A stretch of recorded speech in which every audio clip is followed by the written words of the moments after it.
La capitale Yaoundé, Bobby McFerrin, le jazzman Richard Bona, ou encore Manu Dibango, le groupe Les Têtes Brûlées ou encore le regretté Marc Vienfoé, le lac Nyos ou encore le monument de la réunification. De nombreux éléments pourraient faire l'objet d'une vidéo, mais ce ne sont pas ces éléments qui vont être évoqués. Bonjour à tous, j'espère que vous allez bien. Écoutez-moi, tout va pour le mieux. Je suis très heureux de vous retrouver pour ce début de semaine. Et on va parler du coup de la sélection du Cameroun. Donc installez-vous confortablement, n'hésitez pas à vous abonner. Et c'est parti, générique.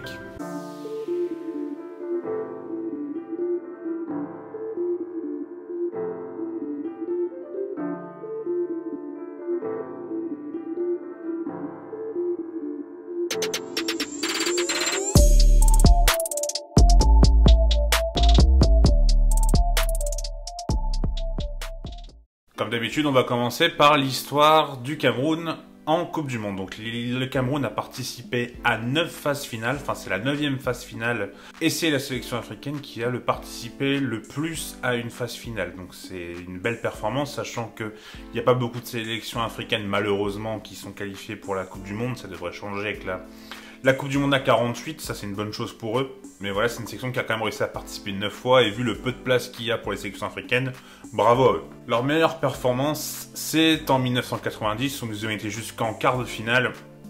Une sélection vraiment qui avait été surprise, qui avait vraiment marqué les plus vieux d'entre nous, j'ai envie de dire. Mais c'est une sélection voilà, qui avait fini premier de sa poule, dans une poule où il y avait la Roumanie et l'Argentine notamment, qui avait battu la Colombie en 8e de finale après prolongation, et qui avait réussi à poser problème aux Free Lions en quart de finale. Il gagnait 2-1 jusque vers la fin du match, où Gary Lineker a marqué son penalty. Et donc il y a eu 2-2 à la fin du temps réglementaire, et après prolongation, un nouveau penalty pour les Anglais qui malheureusement a mis fin au parcours du Cameroun. Je vous conseille d'ailleurs la super vidéo de Un Max de Foot, je pense que vous connaissez, mais qui en a parlé il y a pas très longtemps, et c'était voilà, c'est une super vidéo, donc n'hésitez pas à regarder, c'est toujours important de mettre en avant le travail des collègues, donc voilà, n'hésitez pas. Mais est-ce que la forme du Cameroun peut permettre à cette sélection de réitérer l'exploit qui a été fait en 1990 ? Pas forcément, la forme n'est pas forcément au beau fixe. Le Cameroun a quand même fait une CAN qui était plus qu'honorable, où ils sont sortis en demi-finale au tir au but contre l'Égypte. On se souvient notamment de ce gardien qui avait tout fait pour un peu déstabiliser. Pour se qualifier, ils ont affronté au barrage d'Algérie, qu'ils ont battu sur un but aux dernières minutes de Toko Ekambi. Je pense qu'on s'en rappelle. Désolé les amis algériens qui regardent cette vidéo. Et entre deux, surtout, ce que j'ai oublié de vous dire, c'est que même s'ils ont été jusqu'en demi-finale de la CAN et que ça a été une CAN sur le papier plutôt réussie, enfin moi j'avais regardé les matchs et j'avais pas été déçu par le Cameroun, mais Samuel Eto'o, qui est actuellement le président de la FECAFOOT, donc de la Fédération Camerounaise de Football, il avait dit qu'il fallait qu'ils aillent au moins en finale et qu'ils gagnent la CAN, vu qu'ils ont perdu en demi-finale. Et l'entraîneur en place a donc été limogé. C'est Rigobert Song qui est arrivé, et ça a été un choix qui a été plutôt surprenant, car Rigobert Song n'a pas forcément une énorme expérience en tant que manager, et le mettre directement à la tête des A, ça peut être perturbant, même si voilà, Rigobert Song est vraiment un joueur qui a une grosse aura, qui a beaucoup, enfin les Camerounais ont énormément de respect pour sa carrière en tant que capitaine de la sélection du Cameroun, et c'est vrai que cette aura peut permettre de justifier la mise en place de Samuel Eto'o au poste de sélectionneur, mais c'est vrai que si on regarde juste les qualités d'entraîneur, pour l'instant on n'a pas grand chose sur quoi se fixer. Et on le ressent un peu lors des derniers matchs, parce que le football pour l'instant n'est pas forcément au beau fixe, j'ai envie de dire. Donc ils ont quand même réussi à éliminer l'Algérie sur un but à la minute, donc voilà, ça joue sur pas grand chose, on va dire. Mais là, dernièrement, c'est au mois de septembre, il y a eu 2 matchs contre l'Ouzbékistan et la Corée du Sud, donc 2 sélections asiatiques qui ne sont pas qualifiées au mondial, même si c'est vrai que l'Ouzbékistan, ça va de mieux en mieux. C'est une sélection qui commence un peu à grandir, enfin on va pas parler d'Ouzbékistan dans ce truc. Mais voilà, ils ont perdu 1-0 et 2-0, et voilà, c'est une équipe qui n'a pas marqué de but, et surtout c'est une équipe qui pour l'instant, tactiquement, on va le voir dans la revue d'effectifs, mais qui tricote un peu. Tactiquement, on ne sait pas vraiment ce que Rigobert Song veut mettre en place, mais malheureusement, il n'a pas eu beaucoup de matchs pour mettre une tactique en place, et pour l'instant, on sent que pour le moment, c'est un peu en travaux, et on ne sait pas vraiment quel dispositif le Cameroun va jouer, mais ça, on en reparlera juste après. En tout cas, voilà, la forme pour l'instant n'est pas au beau fixe, et on verra comment le Cameroun va pouvoir rayonner dans cette Coupe du Monde, mais on peut pas dire que voilà, c'est une équipe qui arrive avec un plein de confiance, surtout après 2 défaites au mois de septembre sans marquer le moindre but. Alors, pour cette revue d'effectifs, je suis parti sur un 4-3-3, sachant que contre l'Ouzbékistan et contre la Corée du Sud, ils ont à un moment joué en 4-5-1, ils ont également à un moment joué en 3-4-3. Comme je vous l'ai dit, hein, Rick Barsong a l'air de chercher un peu la formule miracle, j'ai envie de dire.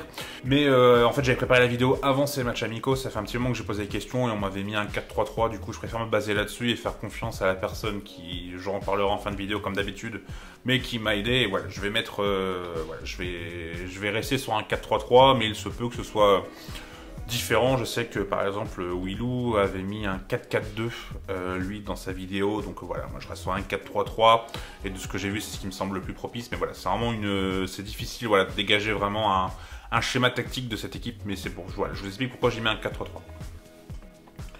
Donc voilà l'équipe. Moi je pense que la grande force de cette sélection, c'est voilà, c'est leur attaque, même si bon voilà, ça fait, ils sont restés sur 2 matchs où ils n'ont pas marqué, mais il y avait pas mal d'absents.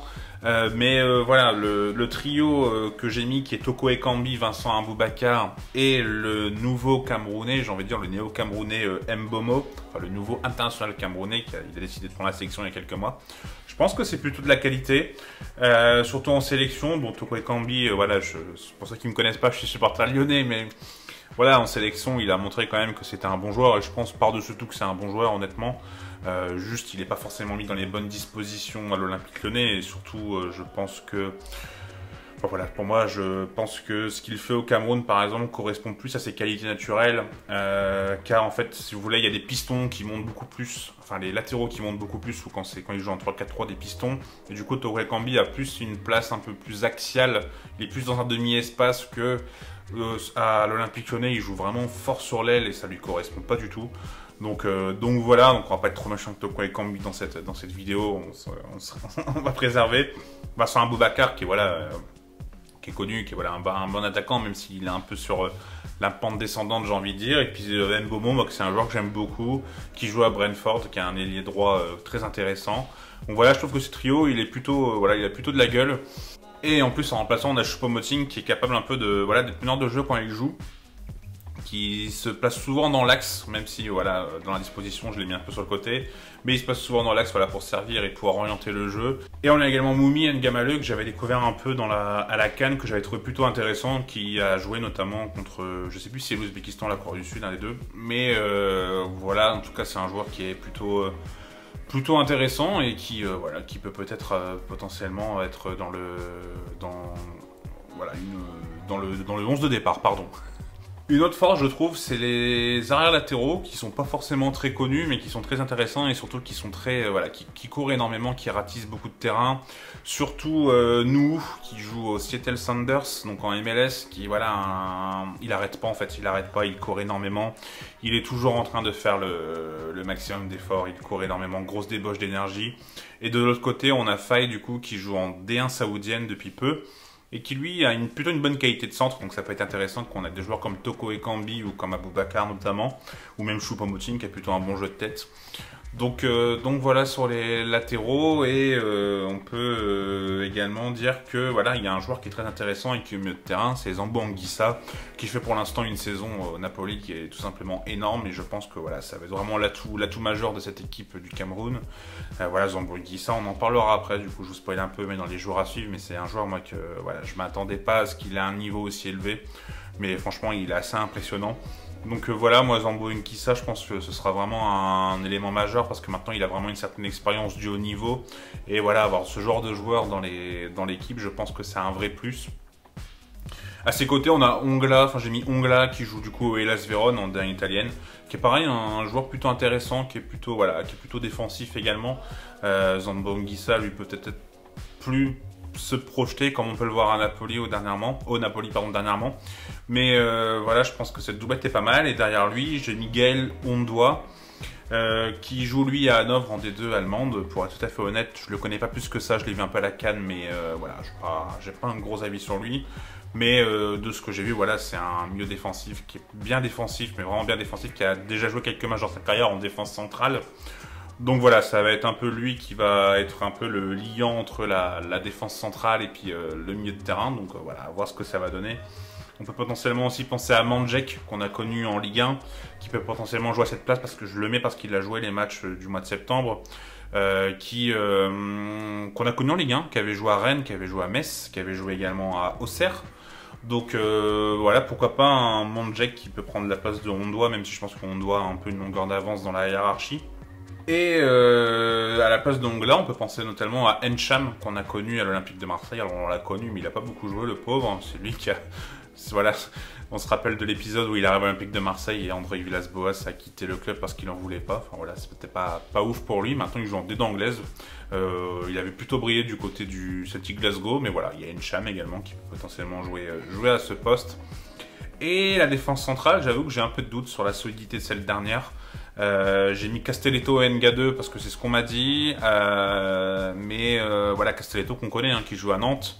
Et voilà, ça a du mal sur les centres. C'est pas forcément très bien placé par moment et ça a surtout du mal en profondeur. Enfin, dans la gestion des espaces en profondeur, ça se fait souvent prendre dans le dos. Surtout Castelletto, je crois qu'on le voit assez à Nantes. Et voilà, c'est peut-être un peu le point faible. J'ai vu que Nkoulou avait joué voilà, les matchs, donc peut-être que ce sera Nkoulou qui sera titulaire. C'est pareil, Nkoulou il est vieillissant, hein, il est plus du tout jeune, donc on va voir s'il sera titulaire ou pas. Mais voilà, il y a cette alternative Nkoulou. Et on peut également penser à Chato, mais c'est pareil, je pense que ce sera vraiment Castelletto, Nga2 ou Nkoulou. Chato, il m'a l'air d'être le quatrième homme de la défense. Et on peut également voilà, donner un petit mot à Christopher Wu qui a choisi la sélection camerounaise il y a quelques semaines désormais, bon, quelques 21 ans, qui a pas eu énormément de temps de jeu à Lens, qui a été formé à Nancy, qui a pas eu de temps de jeu à Lens, maintenant il joue à Rennes. Enfin à Rennes il a pas forcément énormément de temps de jeu non plus. Mais du coup, je pense pas je pense qu'il sera dans les 26, mais il sera pas forcément voilà, un homme majeur de ce 11, mais voilà. Et au but, on a André Onana qui joue à l'Inter, qui est le deuxième gardien de l'Inter. Ça fait débat d'ailleurs, parce qu'en Italie, on estime que Handanovic voilà, est un peu vieillissant et peut-être que mettre André Onana serait peut-être plus pertinent. Malgré toutes les saisons réussies de la part d'Handanovic, mais à un moment, je pense qu'il faut passer le flambeau. André Onana qui est un très bon gardien, mais qui peut par moment un peu manquer de comment dire ça, manquer de concentration. Il lui arrive par moment de faire une boulette. De temps en temps, je me rappelle du match contre Bayern où à un moment il a la balle facilement et il la repousse assez bizarrement et elle va sur le poteau et c'est assez surprenant, je trouve, pour un gardien de ce niveau. Et il lui arrive quelquefois, notamment en sélection, de louper quelques sorties aériennes notamment. Donc voilà, c'est un très bon gardien, mais ses problèmes de concentration peuvent être un vrai malus, je trouve, parce que surtout dans une sélection, et on va voir la poule juste après, où il va pas falloir faire beaucoup d'erreurs, ça peut toujours être vraiment problématique, voilà, de perdre quelques points sur une erreur du gardien. Donc voilà, c'est un très très bon gardien, mais il faut compter sur lui, voilà, faut qu'il soit vraiment à un niveau excellent et sur 90 minutes. Donc le groupe du Cameroun, il y a le Brésil, la Suisse et la Serbie. Et c'est là où je trouve que ça va être vraiment difficile pour les Camerounais de se qualifier. C'est surtout que le groupe, je trouve très relevé. Le Brésil, je pense qu'ils font partie des favoris sans problème. Je pense que vous serez d'accord avec moi. La Suisse, on sait que c'est une équipe qui est toujours difficile à jouer. La France en a fait les frais l'année dernière. Mais même en plus de ça, ils ont des forces quand même dans l'effectif. Donc ça va être pas évident de jouer la Suisse. Et la Serbie, on en parlera très rapidement. Mais moi, je vous l'ai dit dans ma FAQ si vous l'avez vu. Mais j'ai un gros coup de cœur pour la Serbie. Je trouve qu'ils ont vraiment ils ont vraiment du matériel à disposition. Et c'est pourquoi le Cameroun, ça va être vraiment très difficile. D'ailleurs, cette poule m'intéresse vraiment beaucoup. Petit aparté, parce que franchement, Brésil, Serbie, Suisse, Cameroun, c'est 4 belles nations. Et je pense que ça va être une poule vraiment très disputée. Donc ça va être agréable à voir. Mais voilà, pour le Cameroun, j'avoue être un peu pessimiste. Mais s'ils se qualifient, qu'ils finissent, on va dire deuxième, parce que je pense que le Brésil se dégage assez naturellement comme favori. Mais c'est vrai qu'entre les trois autres, il peut potentiellement avoir match. Moi, j'ai plutôt tendance à mettre la Suisse et la Serbie, surtout la Serbie, au-dessus. Mais voilà, en tout cas, si le Cameroun se qualifie, ce serait pas non plus la grande surprise. Mais je ne suis pas forcément très optimiste sur leur chance de se qualifier et de passer les poules. Et dans la rubrique joueur à suivre, donc vous connaissez cette rubrique maintenant, j'avais envie de parler d'un joueur sur lequel je me suis honnêtement trompé. Et du coup, voilà, je voulais en parler parce que c'est un joueur qui est vraiment énorme et qui m'éblouit dans ce début de saison. Et c'est André-Franck Zambo-Anguissa. Alors André-Franck Zambo-Anguissa, en fait, on l'a connu à l'Olympique de Marseille. Et c'est vrai que c'est un joueur, moi, que je trouvais assez limité techniquement.